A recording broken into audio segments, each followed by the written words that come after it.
Assalamualaikum warahmatullahi wabarakatuh. Alhamdulillahi rabbil alamin. Wassalatu wassalamu ala ashrafil anbiya'i wal mursalin wa ala alihi wa sahbihi ajma'in, amma ba'd.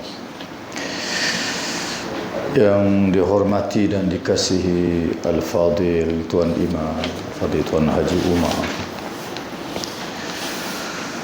dihormati dan dikasihi Al-Fadil Ustaz Syukri SU Surau Abadin Benda Ahli, Ustaz Nawi dan seterusnya, sahabat-sahabat yang saya hormati dan saya kasihi sekalian. Alhamdulillah, kita merakamkan ucapan syukur dan puji pada Allah Subhanahu wa taala kerana pada pagi yang mulia di dalam bulan Ramadan yang mulia, di pagi Jumaat yang mulia ini, kita dipilih oleh Allah Subhanahu wa taala untuk sama-sama kita solat subuh berjamaah dan diberikan kelapangan waktu untuk kita duduk sejenak dalam majlis ilmu yang sangat besar fadilat dan pahalanya di sisi Allah Subhanahu wa taala. Suatu bab daripada ilmu yang kita pelajari lebih baik daripada kita solat sunat 100 rakaat, apalagi dalam bulan Ramadan yang diberkati oleh Allah Subhanahu wa taala. Apalagi kita menunaikan solat subuh berjamaah yang sangat besar kelebihannya, apatah lagi di bulan Ramadan ini. Hadis dalam Sahih Muslim yang kita baca dulu, siapa yang sembahyang subuh berjamaah seolah-olah dia qiyamul lail sepanjang malam. Apatah lagi bulan Ramadan, kena pula malam qadar. Tahu takut malam itu qadar dah malam. Jadi seolah-olah qiyamul lail sepanjang malam. Kalau kena malam qadar lebih baik daripada 1000 bulan, khairun min alfi syahr. Lebih baik daripada kita beribadah 83 tahun 4 bulan. Okey. Qiyamul lail sepanjang tahun tu 83 tahun moga-moga kena.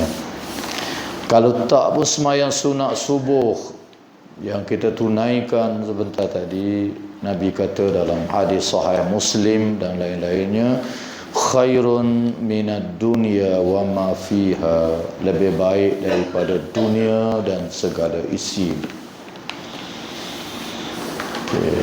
Yang terbaik sembahyang-sembahyang sunat qabliyah dan ba'diyah ini kita buat di rumah.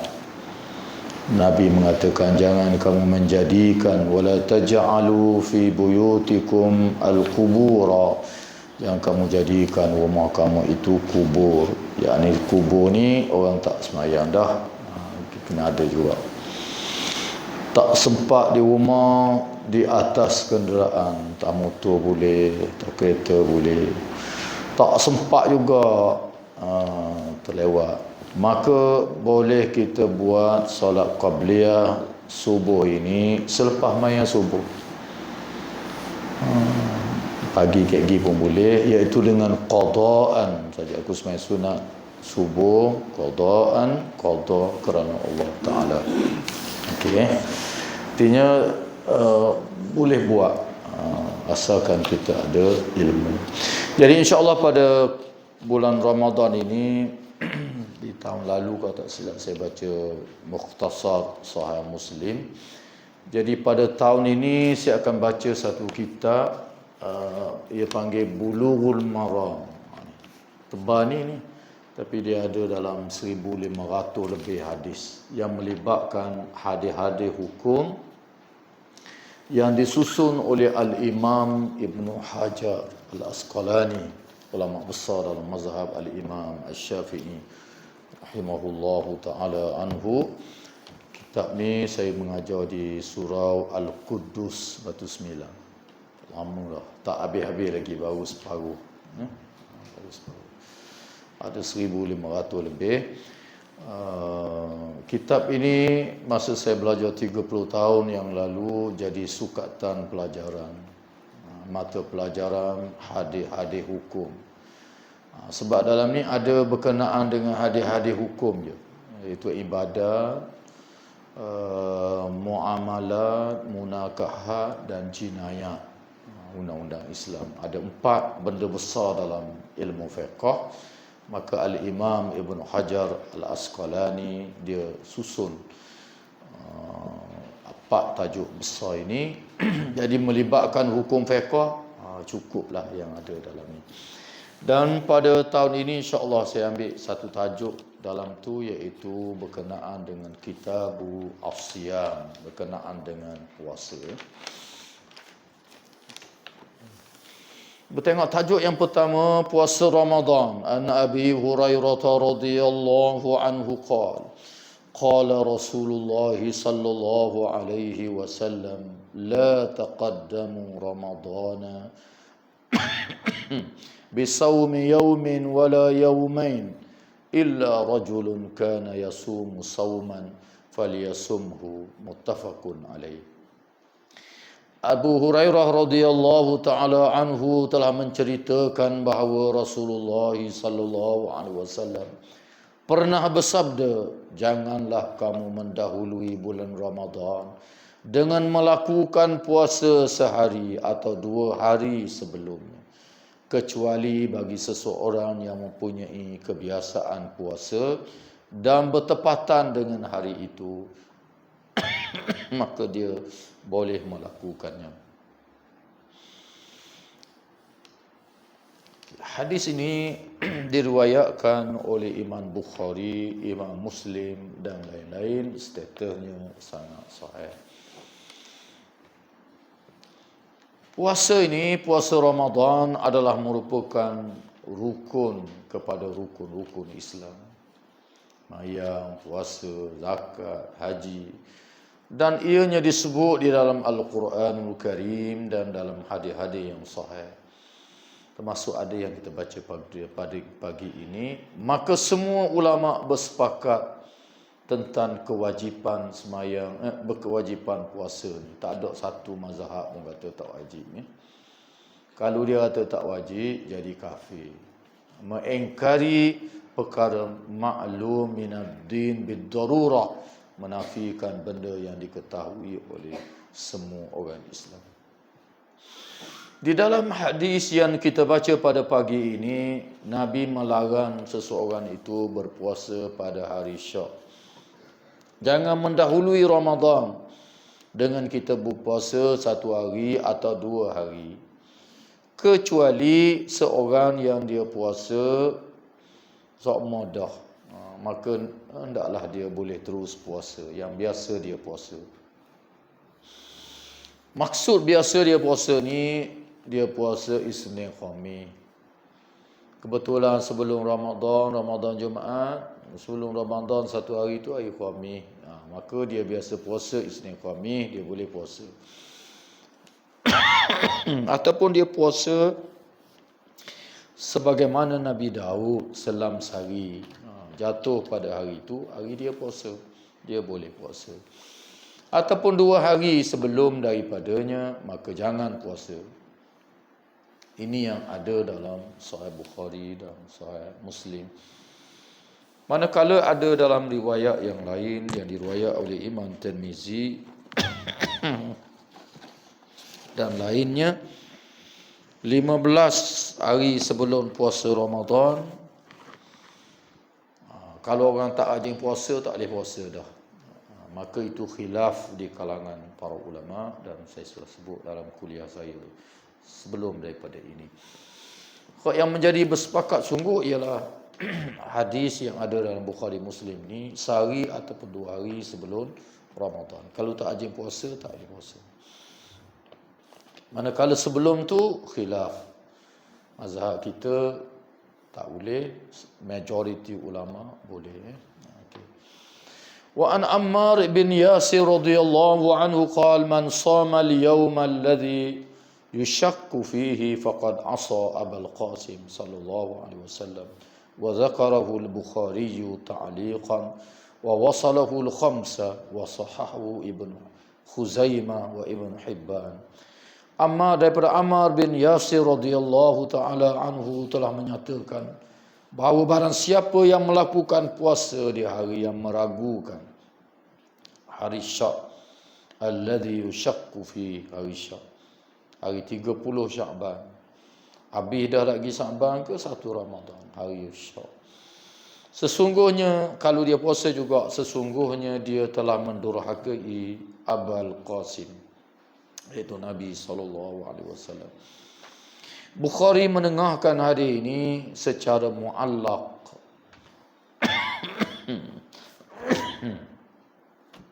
Ta'liqan.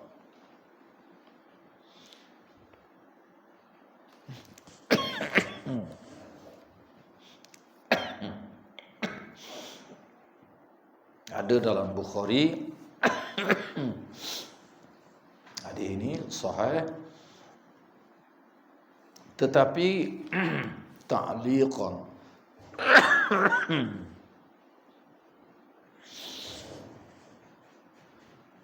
Ta'liqan ni dalam Sahih Bukhari ni dia ada dua. Satu hadis yang dia wari tanpa ada sanad. Yang kedua yang bersanad. Yang ta'liq ni yang tidak ada sanad. Namun Al-Khamsah memausulkannya dan dinilai sahih oleh Al-Imam Ibn Khuzaimah dan Al-Imam Ibn Hibban. Tertinggal terjemahan dia sikit. Jadi Al-Imam Al-Bukhari dia wari dalam bentuk ta'liq satu. Yang kedua dia tak sandar kepada Nabi SAW. Dia hanya sandar kepada Ammar bin Yasir. Walaupun Ammar bin Yasir yang sebut begitu, siapa yang puasa pada hari Syak, hari yang 30 Syakban, 1 Ramadan dah ke 30 Syakban, dia puasa juga hari itu, maka dia mendurhakai Abul Qasim. Kata Ammar bin Yasir, sahabat yang terkenal. Satu hari hadis ni panjang, orang buat makan hari 30 Syakban. Jadi ada juga orang puasa pada hari itu. Lalu Ammar menyebut hadis ini. Barang siapa yang berpuasa pada hari Syak, dia mendurhakai Abul Qasim. Abul Qasim ni ialah gelaran pada Nabi SAW, iaitu ayah kepada Al-Qasim, anak Nabi SAW. Walaupun disandarkan kepada Ammar bin Yasir, tapi ini benda agama. Sahabat dia tak boleh reka melainkan dia ambil daripada Nabi SAW. Walaupun bagaimanapun riwayat Al-Khamsah, riwayat Khamsah ni itu riwayat Imam Ahmad, riwayat Nasai, Ibnu Majah, Tirmizi dan Sunan Abi Dawud. 5 orang perawi, ini adalah istilah yang digunakan oleh Ibnu Hajar Al-Asqalani dalam kitab dia Bulughul Maram. 5 perawi besar ini memausulkannya, iaitu sampai pada Nabi. Nabi yang larangnya, dan hadis ini dinilai sahih oleh Al-Imam Ibn Khuzaimah, oleh Al-Imam Ibn Hibban dan ramai lagi para ulama hadis, termasuk ulama di zaman moden ini ialah Al-Imam Nasruddin Albani. Ianya sahih, artinya boleh dijadikan sandaran hukum. Hari Syak ni kalau orang yang tak biasa puasa, dia tak boleh puasa, haram hukumnya. Hari 30 Syakban. Tak nampak anak ulang, tak tahu puasa 30 nak cukup 30 ke nak kira 1 Ramadan. Jangan puasa. Tak nampak hadis-hadis yang lainnya, hendaklah kena genap 30. Okey, cuba tengok hadis di bawah.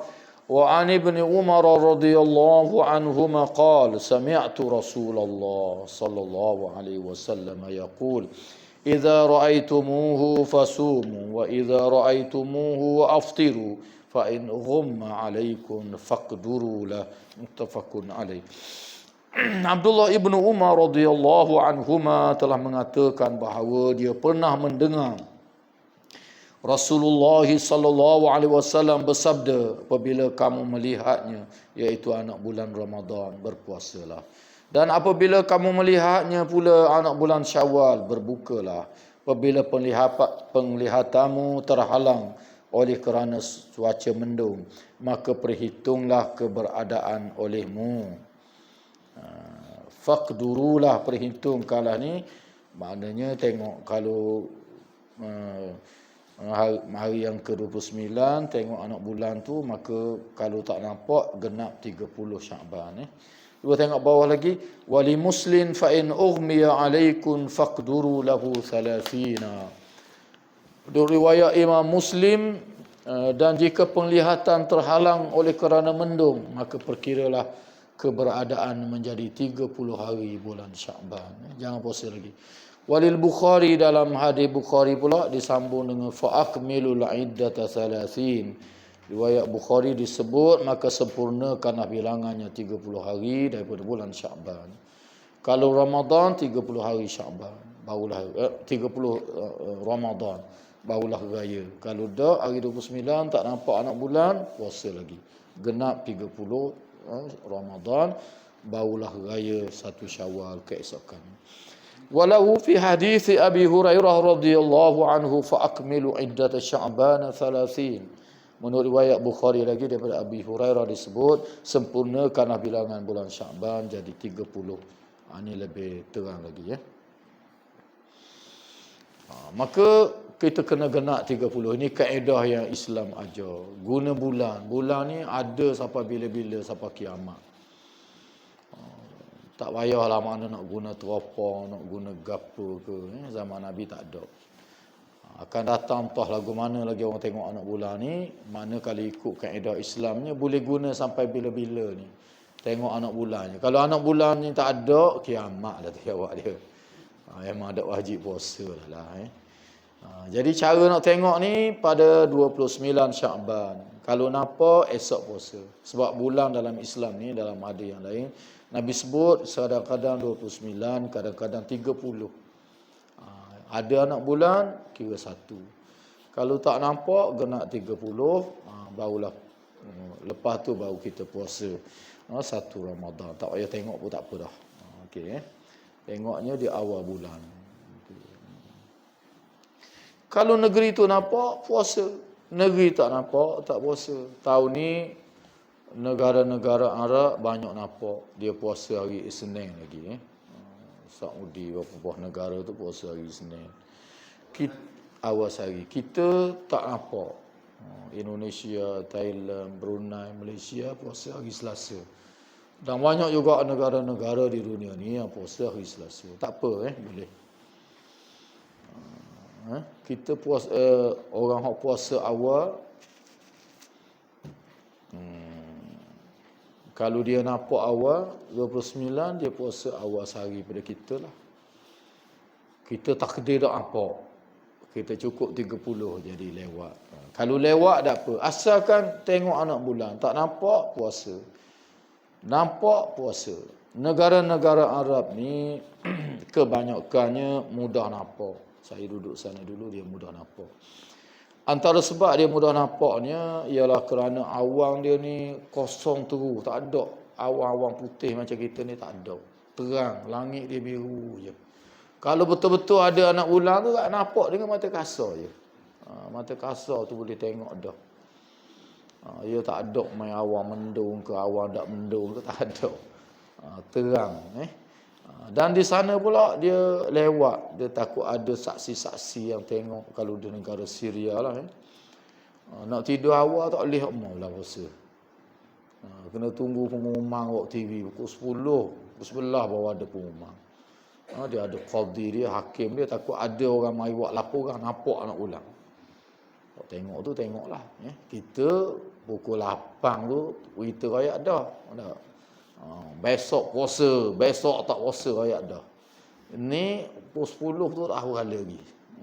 Okey. Tengok TV lagi. Nak tidur takut esok puasa. Jadi sana dia masih lagi guna kalau ada orang mari lapor kepada pihak yang berkenaan tentang puasa ni. Lagu mana ada orang lapor, cuba tengok hadis satu lagi.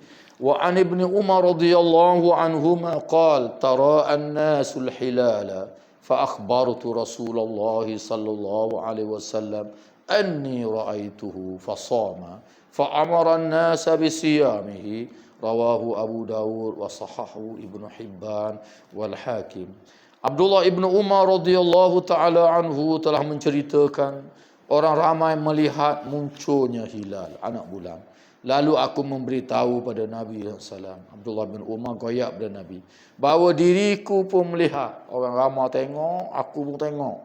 Maka baginda berpuasa dan memerintahkan kepada orang ramai untuk melakukan puasa esok hari. Hadis ini diriwayatkan oleh Abi Daud dan hadis ini disahihkan oleh Al-Hakim dan juga oleh Al-Imam Ibnu Hibban. Hadis ini juga sahih menurut Nasruddin Albani.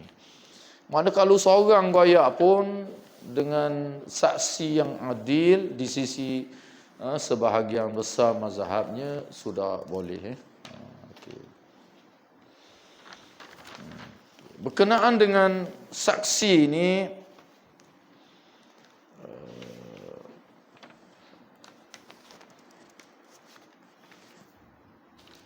cuba tengok hadis satu lagi bawah. Ini dua orang pula. Wa an ibni Abbas radhiyallahu anhuma anna a'rabiyan jaa ila an-nabiy sallallahu alaihi wasallam faqala inni ra'aytu al-hilala faqala atashhadu an la ilaha illa Allah qala na'am qala atashhadu anna Muhammadar Rasulullah qala na'am qala fa'adhin fi an-nas ya Bilal an yasumu ghadan rawahu khamsah wa sahahu Ibnu Khuzaimah wa Ibnu Hibban wa rajjaha an-Nasa'i irsalahu. Ibnu Abbas telah menceritakan bahawa pernah ada seorang lelaki datang kepada Nabi sallallahu alaihi wasallam berkata, A'rabiyan ni seorang badui, ana A'rabiyan, seorang orang badui datang kepada Nabi SAW dan berkata, sesungguhnya aku telah melihat anak bulan Ramadan wahai Rasulullah. Nabi SAW bertanya, apakah kamu mengaku bahawa tiada Tuhan yang sebenar melainkan Allah? Dia menjawab, ya. Nabi SAW bertanya lagi, apakah kamu mengaku bahawa Muhammad adalah utusan Allah? Dia menjawab, ya. Nabi SAW bersabda, hai Bilal, umumkanlah kepada semua orang untuk mulai berpuasa esok. Hadis ini diriwayatkan oleh Al-Khamsah. Al-Khamsah ni riwayat Imam Ahmad, Nasa'i, Ibn Majah, Abu Daud, At-Tirmizi, 5 orang. Hadis ini dinilai sahih oleh Al-Imam Ibnu Khuzaimah dan oleh Al-Imam Ibnu Hibban. Namun Al-Imam An-Nasa'i lebih cenderung menilai sebagai hadis mursal. Mursal ni masuk dalam kategori hadis palsu, hadis dhaif. Kerana ada tertinggal satu rawi, hadisnya adalah tertinggal. Apabila tertinggal satu rawi tak sambung, maka dipanggil hadis mursal. Hadis mursal ni termasuk dalam kategori hadis dhaif.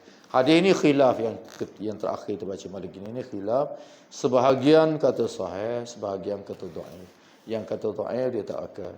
Yang kata sahih dia pakai hadis ini. Maknanya seorang mari goyak nampak anak ulang jadi dah. Ikut hadis ini jadi dah. Seorang je nampak sudah boleh dianggap boleh berpuasa, asalkan dia adil, dia seorang Muslim, dia tak buat dosa besar. Okay. Berhubung dengan melihat anak bulan ini, menurut mazhab Al-Imam Asy-Syafi'i dan Imam Ahmad bin Hanbal, bulan Ramadan boleh dilihat oleh seorang, seperti hadis Abdullah bin Umar tadi, dia seorang je goyak kepada Nabi. Ataupun hadis yang kedua yang kita baca ni daripada orang Badui, dia seorang je tengok. Dengan syarat dia seorang yang adil, dia Muslim, dia tak seorang yang adil, iaitu tak melakukan dosa besar. Maka sudah boleh diterima. Dengan syarat dia adil, dia lelaki dan dia bukan hamba. Itu dalam mazhab kita dan mazhab Hambali. Kalau seorang goyak pun hakim menelitinya, dia beriman, dia soleh, dia baik, boleh diterima dan boleh diisytihar puasa besok hari.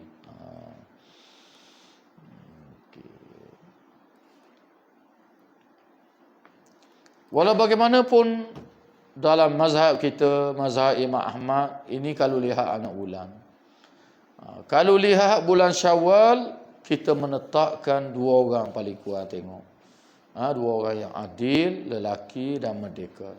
Kerana ada satu lagi hadis, sambungan hadis yang kita baca ni, ada perkataan illa an yashhada syahidani, kecuali apabila dilihat oleh 2 orang. Kalau raya lah memang takut nak raya gerah ni banyak nampak. Kena tengok 2 orang. Kalau Ramadan padang seorang. Okey, ini mazhab kita dan mazhab Imam Ahmad. Mazhab Imam Malik, lihat anak bulan Ramadan dan bulan Syawal boleh dibuktikan dengan 2 orang lelaki yang saksi yang adil, cukuplah. 2 orang je kata nampak anak bulan Ramadan ataupun bulan Syawal, boleh raya dah. Boleh puasa dan boleh raya, ataupun beberapa kelompok di kalangan orang Islam yang melihatnya pun kira jadi dah. Dalam mazhab Hanafi, mazhab Imam Abu Hanifah, apabila ada seorang je yang adil yang melihat anak bulan, boleh diterima kesaksiannya. Sama ada dia lelaki ataupun dia puang ataupun dia hamba, asalkan dia adil, dia tak buat dosa besar dan sebagainya. Seorang je. Ini mazhab paling ringan, mazhab Hanafi, seorang je. Ramadan pun seorang, bulan Syawal pun seorang. Lelaki baik, puang baik, merdeka baik, tak merdeka pun boleh berlaku. Mazhab kita meletakkan syarat merdeka dan syarat seorang lelaki. Ini adalah termasuk dalam perkara cabang dan menjadi khilaf kerana dalil-dalil yang tidak disepakati kesahihannya. Ada beberapa dalil lagi yang menjadi pegangan. Ini kata hasan, ini kata tak sahih. Maka yang tak sahih ni dia kata pakar kita baca tadi je, seorang je tadi ya. Orang Badui ni pun seorang je, dan dia tak kira lah lelaki ke perempuan ke jadi je dalam mazhab Hanafi. Okay, ini adalah termasuk dalam perkara furu' fiqhiyah. Sekadar itu saja kita baca pagi ni. Sebelum kita berpisah, kemarin ada orang tanya saya, dia ni banyak tinggal semayang fardu zaman muda. Kemudian dia mari terawih ni, boleh tak dia kata kalau dia nak ikut tu imam semayang terawih, tapi dia nak niat semayang qada subuh. Dulu banyak dia tak semayang subuh. Dia nak qada semayang subuh, tapi nak ikut tu imam semayang terawih. Boleh ke tak boleh kata? Cantik buat soalan ni. Sebab semayang berjamaah, semayang fardu lebih besar dia kata. Okey. Jadi jawapannya ialah boleh boleh. Orang tu dia ada semayang qada banyak, semayang subuh banyak tinggal dulu zaman muda. Maka dia nak ikut tu imam, nak buat berjamaah juga. Tu imam main tarawih, dia nak semayang fardu subuh dengan niat qada hak zaman muda-muda dulu. Hukumnya boleh. Al-Imam An-Nawawi rahimahullahu ta'ala anhu dan lain-lain para ulama mengatakan bahawa sembahyang ini kita boleh berbeza niat. Imam niat lagu lain, makmum niat lain boleh, dengan syarat ialah sembahyang itu jenis sama jenis. Jenis sama jenis, ada rokok, ada sujud serupa, maka boleh kita ikut walaupun berlainan niat. Dia niat main subuh, imam niat main tarawih, tak apa. Yang tak bolehnya ialah berlawanan jenis sembahyang. Tak boleh lah. Dulu pernah berlaku dah soalan ni. Nak sembahyang maghrib nak ikut orang sembahyang gerhana. Tak boleh. Sebab gerhana ada 4 kali rokok. 1 rakaat tu ada 2 kali rokok. Jadi tak sama, tak sah. Kita mari surah tengok orang tengah sembahyang, tapi orang sembahyang jenazah. Mari lambat. Kita nak main asar, tu imam main jenazah. Tak boleh ikut. Sebab sembahyang jenazah tak ada rokok, tak ada sujud. Kalau kita sembahyang juga jadi tak sah lah. Tapi kalau sembahyang yang jenis sama, ada rokok, ada sujud, ataupun berlainan rakaat sikit, tak apa. Kita sembahyang qada insya, tu imam main tarawih, habis 2 rakaat ayu salam, kita bangun tambah 2 rakaat lagi. Tak apa. Berlainan nawaitu antara makmum dan imam boleh. Yang tak bolehnya ialah berlainan jenis kaifiyah, cara-cara semayang. Kita semayang fardu, jenis wakuk sujud nak ikut imam semayang jenazah tak boleh. Walaupun fardu belaka, tapi cara semayang tak sama. Kita nak ikut semayang gerhana tak boleh. Sebab dalam satu rakaat dia ada 2 kali rakaat. Jika sekiranya bersamaan jenis, boleh. Ada juga satu pahaman lagi dalam masyarakat kita yang masih tersebar. Dia kata kalau ada semayang fardu, tak boleh semayang sunnah. Tu yang jadi gitu tu. Mayang tarawih ni mayang sunnah. Dia qada banyak. Wajib. Maka kena selesai wajib dulu.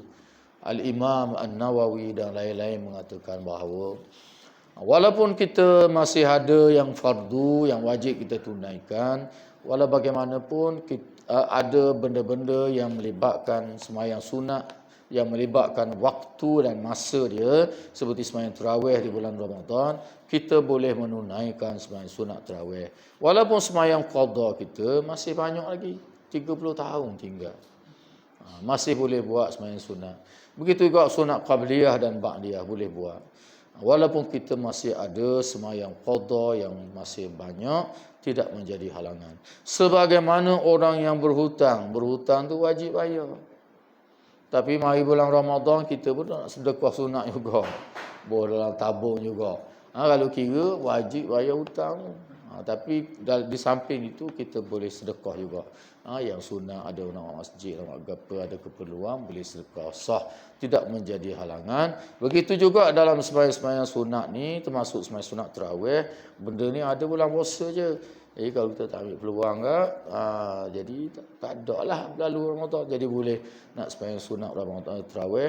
Lepas tu qada bila? Sekarang pula sembahyang zuhur, tak ada tarawih situ, qada lah zuhur. Lepas asar boleh sembahyang qada asar. Ataupun lepas subuh boleh qada begitu seterusnya. Jadi tidak menjadi halangan untuk kita buat sembahyang sunat. Sekadar itu saja kuliah subuh kita pada pagi ini, moga menambahkan ilmu kita. Ya.